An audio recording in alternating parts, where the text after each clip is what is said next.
आज मैं बताने जा रही हूँ जाग उठी डायन की कहानी।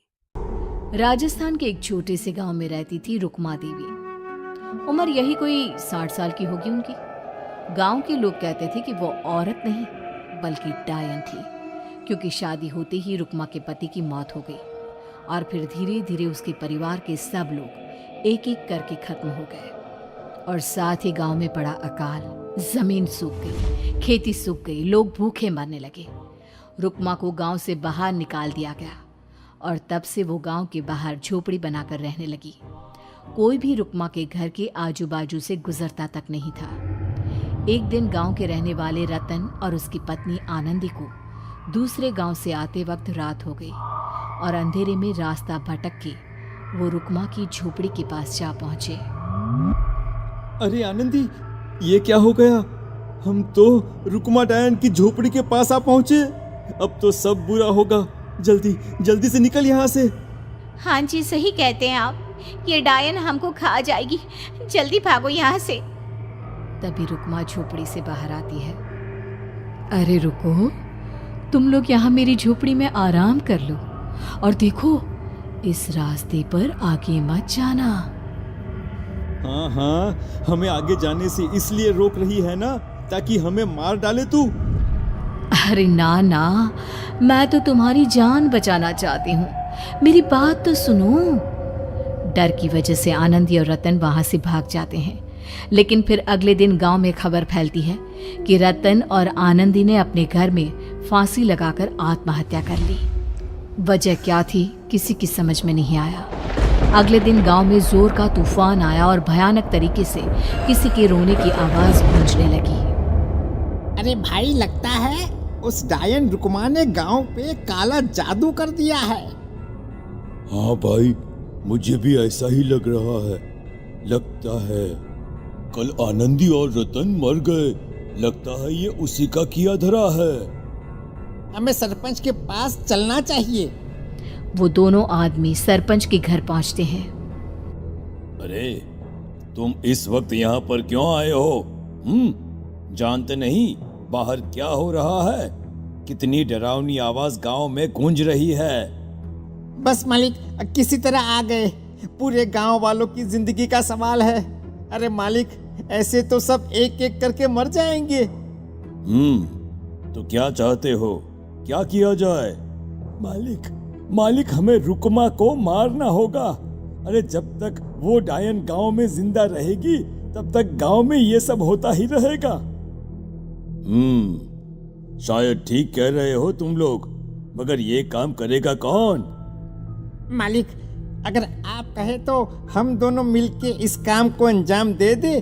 बस आपको हमें यकीन दिलाना होगा कि हम पकड़े नहीं जाएंगे। ठीक है, लेकिन बाहर जो आतंक का साया है, उसमें तुम दोनों रुक्मा तक पहुंचोगे कैसे? हैं? क्या तुम्हें डर नहीं लगता? मालिक, आप उसकी चिंता ना करें। काल भैरव का भभूत है हमारे पास। रुक्मा तक पहुंचकर आसानी से मौत के घाट उतार देंगे उसको। हाँ, मैं भी चलूंगा तुम लोगों के साथ। उस डायन को मरते हुए देखने की बड़ी इच्छा है मुझे। सरपंच उन दोनों लोगों के साथ गांव के बाहर की तरफ चल देता है। गांव में घनघोर काली रात पसरी हुई थी और दिल दहलाने वाली चीख की आवाज माहौल को बेहद खौफनाक बना रही थी। हाथ में काल भैरव का भभूत लिए वो तीनों रुक्मा की झोपड़ी की तरफ जा रहे थे। वहां पहुंचने के बाद, ये लो खंजर और पार कर दो इस डायन के कलेजे के अंदर। मालिक, आप बस यहीं खड़े होकर नजारा देखो, आज ना बचेगी ये। हाँ मालिक, ये भभूत अब इसकी जरूरत नहीं है। मैं इसे यहाँ पेड़ की डाली पे रख देता हूँ। लौटते वक्त हमारी रक्षा करेगा। वो दोनों आदमी चुपके से सोती हुई रुक्मा देवी के ऊपर वार करते हैं। एक जोरदार चीख से वो इलाका गूंज उठता है, लेकिन अचानक रुक्मा के शरीर से जो खून बहता है उसका रंग नीला था। ये देखकर वो दोनों आदमी डर से कांपने लगते हैं। अरे अरे अरे अरे, ये क्या? अरे इसके खून का रंग तो नीला है। अरे तो क्या हुआ? डायन जो ठहरी, इंसान नहीं है ये। और आज इस बात का पक्का यकीन हो गया है। मर गई चुड़ैल, मर जाने दे। चल सरपंच साहब को जाकर ये खबर सुनाते हैं। वो दोनों जैसे ही बाहर आए, उन्होंने देखा सरपंच की लाश पेड़ पे लटकी हुई थी। ये देखकर वो दोनों डर के मारे चीखते हुए वहां से भागे, लेकिन तभी एक बेहद डरावनी औरत उनके सामने आकर खड़ी हो गई। कहाँ जा रहे हो?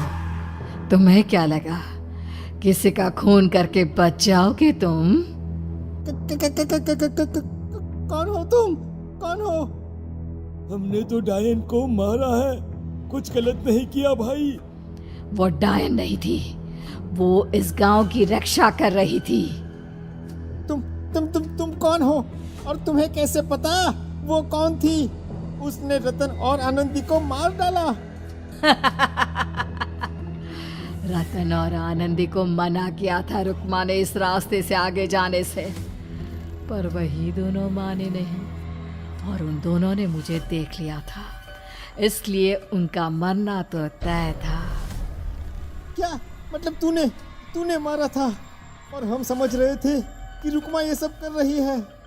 अरे वो तो मेरे कब्जे में थी, रोज अपने खून का चढ़ावा देकर इस गांव को बचा रही थी, तभी तो उसका खून नीला पड़ गया था। लेकिन तुमने तो उसे मारकर मेरा काम आसान कर दिया। अरे नहीं नहीं, हम नहीं मानते कि ये सच है। नहीं मानते तो बताओ सरपंच कैसे मरा फिर? क्योंकि उस वक्त तो तुम लोग रुक्मा को मार रहे थे ना, जवाब दो। हाँ बात तो सही है, इसका मतलब इसका मतलब अब तुम लोगों ने अपनी मौत को खुद दावत दी है, क्योंकि जो तुम लोगों को बचाने की कोशिश कर रही थी वो तो अब रही नहीं। अरे लेकिन कौन है वो जो हम लोगों को मारना चाहता है?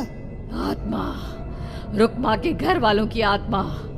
वो लोग कोई आम आदमी नहीं, खूनी भेड़िए थे और रुक्मा ने उनका ये राज जान लिया था। रुक्मा के अंदर शक्तियां थी जिसके चलते उसने उन सबको खत्म कर दिया। क्या? अरे लेकिन पूरा गांव तो समझ रहा था कि रुक्मा अपने घर वालों को खा गई। खा रुक्मा नहीं, मैं आ गई। क्योंकि असली डायन मैं हूँ और अब कोई नहीं बचेगा इस गांव में, कोई नहीं। भागो तुम दोनों। वो दोनों आदमी पागलों की तरह भागते हुए गांव पहुंचते हैं। वहां देखते हैं कि पूरा गांव खुद की नदी बन चुका था। हर तरफ लाशें ही लाशें पड़ी थी और रुक्मा के मरे हुए घर वाले उन लाशों को खा रहे थे। कुछ देर के बाद उन दोनों का भी वही हाल हुआ।